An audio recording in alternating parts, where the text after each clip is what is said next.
जय श्री राम, जय श्री राधे। कैसे हैं आप सब? आज हम बहुत ही महत्वपूर्ण विषय पे बात करेंगे। कुंडली के नौवें घर यानी भाग्य भाव, धर्म भाव की। तो अक्सर कई लोगों से मैंने भी सुना कि हमारा भाग्य हमारा कभी साथ नहीं देता, हम जो भी करते हैं वो उसमें कभी किस्मत ने हमारा साथ नहीं दिया। तो ऐसे लोगों को अपनी कुंडली के नौवें भाव को देखना चाहिए और नौवें भाव के स्वामी जहाँ भी बैठे हों, जिस घर से कनेक्ट कर रहे हों, उस घर से नौवें भाव का संबंध स्वयं बन जाता है। तो अगर आपको भी ऐसा लगता है कि आपका भाग्य साथ नहीं दे रहा है, तो नौवें घर के लॉर्ड को देखिए। नौवें घर की चीज़ें जो भी हैं जुड़ी हुई उससे, उन विषयों पे कार्य करना शुरू कर दीजिए। तो आज हम देखेंगे कि कुंडली के भाग्य भाव के स्वामी 12 जो कुंडली के घर हैं वहाँ पे क्या रिजल्ट देते हैं। तो अगर कुंडली के प्रथम भाव में अगर 9th लॉर्ड बैठे हों, यहाँ पे जो हम बात करेंगे वो किस ग्रह का क्या प्रभाव है, इस विषय पे अभी हम बात नहीं करेंगे। उसके लिए मैं आपको कोई और वीडियो बनाऊंगा। सिर्फ आज इस वीडियो में बात होगी कि कुंडली के 9वें भाव के स्वामी जिस भी घर में जाके बैठते हैं, वो घर आपके भाग्य को इंक्रीज करने में बहुत महत्वपूर्ण रोल अदा करता है। तो चलिए हम अपनी चर्चा शुरू करते हैं। कुंडली के 9वें भाव के स्वामी अगर प्रथम भाव में बैठे हों यानी लग्न में बैठे हों, तो ऐसा व्यक्ति अगर अपने शरीर से जुड़ा हुआ कोई भी कार्य करेगा तो उसका भाग्य उसका साथ देना शुरू करेगा। पहले घर में जैसे जिमिंग या बॉडी की कोई भी एक्सरसाइज या कोई भी वो ऐसा काम करता है जो शरीर से जुड़ा हुआ है, डॉक्टर्स भी आप इसी में इंक्लूड कर सकते हैं। तो प्रथम भाव के प्रभाव से 9वां भाव स्वयं एक्टिवेट होना शुरू हो जाएगा और आपका भाग्य आपका साथ देगा। अगर 9th हाउस लॉर्ड कुंडली के द्वितीय भाव यानी सेकंड हाउस में बैठे हैं, जो कि धन का भाव होता है, तो ये आपको भाग्य से धन की प्राप्ति तो कराएगा, पर ये कुटुंब का घर है, फाइनेंस का घर है। तो अगर आप अपने कुटुंब जिसमें आपके चाचा चाची, मामा नानी, पूरी होल फैमिली जो होती है वो इंक्लूड होती है, तो अगर आप उनकी सेवा करते हैं, उनकी बात मानते हैं, तो यहाँ पे दूसरे भाव से 9वां घर भी एक्टिवेट होगा और आपको भाग्य का साथ ज़रूर मिलने लगेगा। कुंडली के तीसरे भाव में अगर 9th लॉर्ड बैठे हों, तो आप अगर छोटी छोटी यात्राएं हमेशा करें, कम्युनिकेशन स्किल पे ध्यान दें। कम्युनिकेशन अगर आप करते हैं, कोई कम्युनिकेशन की फील्ड से जुड़ा हुआ कार्य, तो यहाँ पे भाग्य आपका ज़रूर साथ देगा। और ये पराक्रम का भी घर है, एफर्ट्स का भी घर है, एक्शन का भी घर है। तो अगर आप एक्शन से जुड़ जाएं, पराक्रम अगर आप करें, छोटी छोटी यात्राएं करें, डॉक्यूमेंटेशन, कम्युनिकेशन, इन कामों में आपका भाग्य ज़रूर साथ देने लगेगा अगर आप इस तीसरे घर की एक्टिविटी शुरू कर देंगे।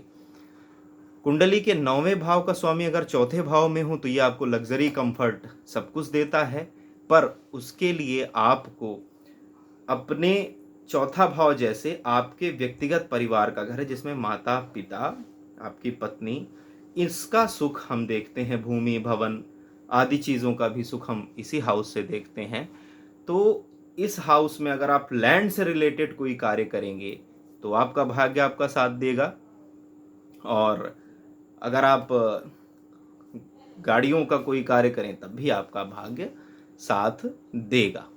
अब बात करते हैं कुंडली के 5वें भाव की। तो अगर 9वें भाव का स्वामी 5वें घर में हो, तो पहली नज़र में हम ये कहते हैं कि संतान से आपका भाग्योदय होगा। पर यहाँ पे एक चीज़ और इम्पॉर्टेंट है कि 5वां घर आपके पुराने जन्मों को भी दिखाता है एवं आपकी संतान को भी दिखाता है और इंटेलिजेंस को दिखाता है, बुद्धि को दिखाता है। तो कहीं ना कहीं आपकी इंटेलिजेंस, आपकी बुद्धिमत्ता ही यहाँ से नौवें घर के भाग्य को एक्टिवेट करेगा। अगर आप अपनी इंटेलिजेंस का प्रयोग करते हैं, अपनी भावनाओं से आप डिसीजन लेते हैं या कोई भी ऐसे कार्य करते हैं, तो नौवां घर स्वयमेव एक्टिव होकर आपको रिजल्ट देना शुरू करेगा। कुंडली के 9वें भाव का स्वामी अगर 6वें भाव में आ जाए तो ये कहा जाता है कि 6वें भाव में होके यह कमजोर हो गया, पर कुंडली का 6वां भाव सेवा का भाव है, डेली रूटीन का भाव है और शत्रुओं का भाव है, लोन्स का घर है। तो कई बार ऐसा होता है कि अगर आप कोई कार्य लोन लेके करते हैं तो ये आपके भाग्य में उन्नति ला सकता है। अगर आप अपनी दिनचर्या को अच्छे से रखते हैं, सही समय पे उठते हैं, आपकी दिनचर्या सही है, तो भी यहाँ से आपके 9वें भाव को बल मिल जाएगा। अब बात करते हैं कुंडली के 9वें भाव के स्वामी अगर 7वें घर में आके बैठ जाएं तो ये बिजनेस का हाउस है, पार्टनर्स का हाउस है। तो जब आप अपने पार्टनर से जुड़ के कार्य करते हैं या अपनी पत्नी भी इसमें इंक्लूड हैं, इससे जुड़े हुए इनका सपोर्ट लेके आप कोई भी बिजनेस शुरू करते हैं या कोई भी काम करते हैं, तो यहाँ से आपके भाग्य को सपोर्ट ज़रूर मिलेगा। तो अगर आपकी कुंडली में 9वें घर का स्वामी 7वें घर में बैठा हुआ है तो आप अपनी पत्नी और अपने पार्टनर्स और अपने कस्टमर्स, जो भी आपका बिजनेस हो अगर उसके जो कस्टमर्स हैं, उनसे आप अच्छे संबंध बना के रखें। आपका 9th हाउस ज़रूर अच्छे रिजल्ट देगा। अगर 9वें भाव का स्वामी 8वें घर में आके बैठ जाए तो ये भी नॉर्मली लोग बुरा कहते हैं इसको कि 8वां घर जो है वो त्रिक भाव में आता है, तो ये भी एक भाग्यपति की कंडीशन बुरी है। बट ये कंडीशन आपके संघर्ष को ज़रूर बढ़ाएगी। ये तो मैं कहूँगा आपको थोड़ा सा ज़्यादा एफर्ट करना पड़ेगा अपने भाग्य के सपोर्ट को पाने के लिए। पर 8वां घर मेडिटेशन, ध्यान, साधना, रहस्यों का घर है, ऑकल्ट का घर है। तो अगर और ससुराल का भी यही घर है, तो अगर आप अपने ससुराल वालों से अच्छे संबंध बना के रखें, आप अगर मेडिटेशन कर रहे हैं, ध्यान कर रहे हैं, साधना कर रहे हैं, तो यहाँ से 9th हाउस के बहुत अच्छे रिजल्ट आप ले सकते हैं। अगर कुंडली के 9वें भाव का स्वामी खुद 9वें घर में बैठा हो तो बस आपको सिर्फ इतना ही करना है कि आप अपने धर्म से जुड़े रहें, अपने कल्चर से जुड़े रहें, तो ये 9वां घर आपको बहुत अच्छे रिजल्ट देगा। अब 9वें भाव के स्वामी अगर 10वें भाव में बैठ जाते हैं तो ये आपके कर्म से जुड़ गए, सीधे सीधी बात है, आपके स्टेटस से जुड़ गए। तो जितना आपका स्टेटस राइज करेगा उतना ही आपका भाग्य भी राइज करेगा। जितनी आप कर्म अच्छे करेंगे, आप मेहनत जितनी करेंगे, उतना ही आपका भाग्य साथ देगा और आपको मिलेगा भी उतना ही जितना आप कर्म करेंगे। अगर आप 1000 रुपए का काम कर रहे हैं तो आप 1000 रुपए ही प्राप्त करेंगे। और जिस दिन आपने कर्म करना बंद कर दिया उस दिन शायद हो सकता है कि आपका भाग्य का घर भी साथ ना दे।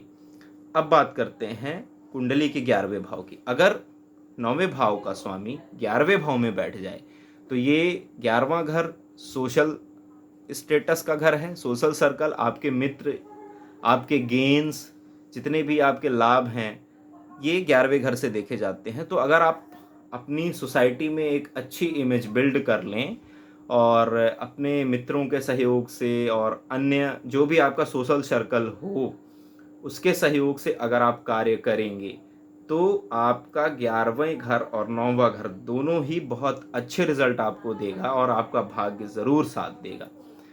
अब बात करते हैं कुंडली के 12वें भाव की। अगर 9वें घर का स्वामी आपके 12वें घर में बैठ जाए तो 12वें घर से हम विदेश देखते हैं, 12वें घर से हम चैरिटी देखते हैं, 12वें घर को हम ध्यान साधना में भी इंक्लूड करते हैं। तो अगर 9वें घर का स्वामी 12वें घर में हो तो आपको अपने भाग्योदय जो है आपका वो विदेश में जाके हो सकता है। या ज्योतिष में एक चीज़ मैं आपको यहाँ से क्लियर कर दूं कि विदेश का मतलब ये नहीं है कि आप अमेरिका चले जाएं, ऑस्ट्रेलिया चले जाएं। जहाँ भी आपकी हवा पानी बदल जाती है, मतलब जहाँ भी आपका कल्चर चेंज हो जाता है, आप वहाँ जाके अपना कार्य कर सकते हैं। जैसे नॉर्थ इंडियन लोग साउथ इंडिया में भी जाएं तो ये भी ज्योतिष में विदेश के घर के रूप में ही आता है। तो जैसे कोई भी व्यक्ति अगर दिल्ली में रह रहा है, अगर वो बेंगलोर जाता है तो उसका कल्चर पूरा चेंज हो जाता है, तो वहाँ से उसका भाग्य साथ देगा।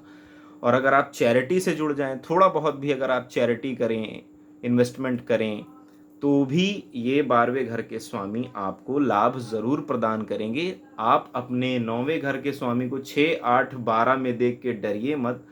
डरने की ज़रूरत नहीं है, बस उस चीज़ को समझ के उस ग्रह से रिलेटेड आप कार्य करना शुरू कर दीजिए। आपका भाग्य भी साथ देना शुरू करेगा। देखिए, एक बात है कि कभी भी सोए हुए शेर के पास हिरण नहीं जाता, शेर को भी शिकार करना पड़ता है। आपको अपना पुरुषार्थ दिखाना पड़ेगा और उस घर से रिलेटेड एक्टिविटीज़ करनी पड़ेगी। उस घर को जो चीज़ें सही रखती हैं वो काम आपको करने पड़ेंगे, आपको नेगेटिव काम नहीं करने पड़ेंगे। जैसे मान के चलिए, अगर 9वें घर का स्वामी चौथे घर में है, वो माता का घर है, अगर आप माता से अच्छे संबंध बना के रखेंगे तो आपका भाग्य ज़रूर आपका साथ देगा। परंतु अगर आप माता से अपने संबंध बिगाड़ेंगे, उनका अपमान, तिरस्कार, अनादर करेंगे, तो फिर आपका भाग्य ज़रूर साथ नहीं देगा।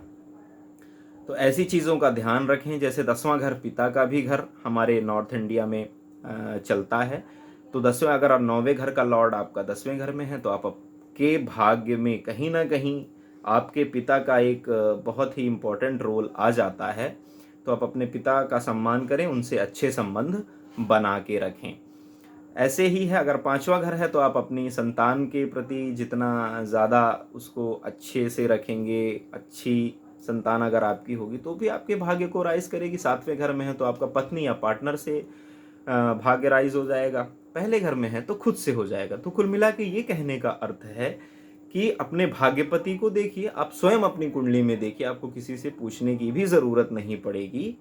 स्वयं देखिए और उस ग्रह से रिलेटेड चीज़ों को करना शुरू कर दीजिए। थोड़ा सा अगर आप ज़िंदगी में ये बदलाव करेंगे तो आपका भाग्य आपका ज़रूर साथ देगा।